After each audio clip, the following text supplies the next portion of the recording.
So today, we're going to dive into a way of seeing the animal world that's, well, it's ancient, it's incredibly deep, and it offers a totally different perspective on our place in nature. Let's get right into it. So let's just start with a really big question. Are we humans kind of standing on the outside, looking in on nature? Or are we actually just one small thread in a much, much bigger living tapestry? The answer? Well, it might not be what you think. All right, so first up, we're going to tackle this core idea that really challenges how we usually see ourselves and the natural world. It's all about stepping into a much wider circle of life. And look, this isn't some new age idea, right? This is ancient stuff. For countless cultures, the whole point wasn't about humans dominating nature. Not at all.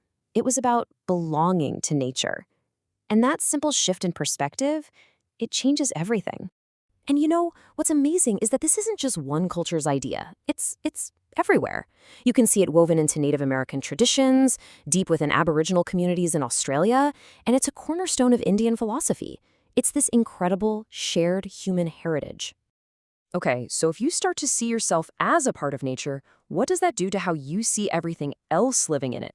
Let's take a look at how that completely transforms the role of animals. Now, this slide really lays it all out, doesn't it? On one hand, you've got the pretty common Western viewpoint that often frames animals as, well, as resources, things for us to use. But then you look at the Indigenous viewpoint, and it's a whole different world. Animals are intelligent beings, they're teachers, companions, they're fellow players in the game of life. The relationship totally shifts from one of just utility to one of genuine kinship. And this idea of kinship, it wasn't just some abstract philosophy.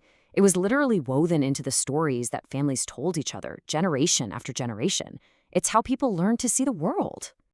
Take, for instance, the Aboriginal Australian traditions and this incredible concept of the dreaming. It's so much more than just a bunch of myths. It's a living, breathing spiritual map where the land, the animals, and the people are all completely tangled up together right from the very beginning of time. And we see something really similar in a lot of Native American stories.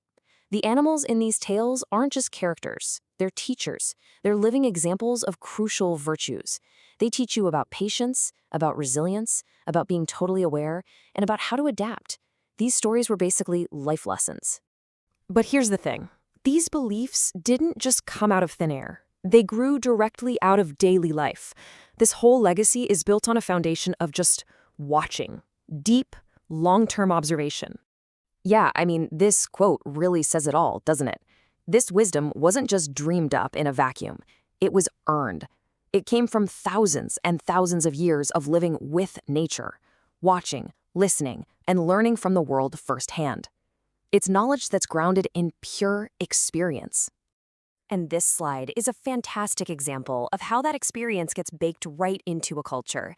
In Indian traditions, like Hinduism and Jainism, animals are symbols for huge ideas. You can see it right here in the table. The cow is all about nourishment and care, the elephant represents wisdom and strength, and the monkey, devotion. They're a fundamental part of the spiritual language. And, this is not just stuff from the history books. Think about farmers, or people who live and work in forests, or herders. In so many communities, this intimate, gut-level knowledge of animals, their habits, their moods, their signals, it's a vital skill. It's this deep practical wisdom passed down from parents to their kids. So that brings us to the big question. How did this all actually work? How did they communicate so deeply? Well, the answer is both amazingly simple and really profound. It's about learning a whole different kind of language. And this is the key, the absolute key. The most profound, most real connection with the natural world had nothing to do with words. It was a language of silence, built on a foundation of pure, unspoken understanding. It all starts with this one thing: attention. Just the simple, focused act of observing something without a million other thoughts running through your head. We're not talking about a casual glance. We're talking about truly seeing what's right in front of you, noticing all the little details we usually miss. That's ground zero. Next, you add patience. And this is a tough one for us today, right? This isn't about chasing after answers. It's about having the stillness to just wait for them to show up.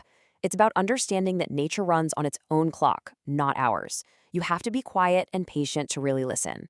And finally, when you combine that focused attention with that deep patience, what you get is presence. That powerful act of just being fully there, aware, open, connected. In that state of complete presence, the line between you and what you're watching just dissolves. That's the real language of kinship.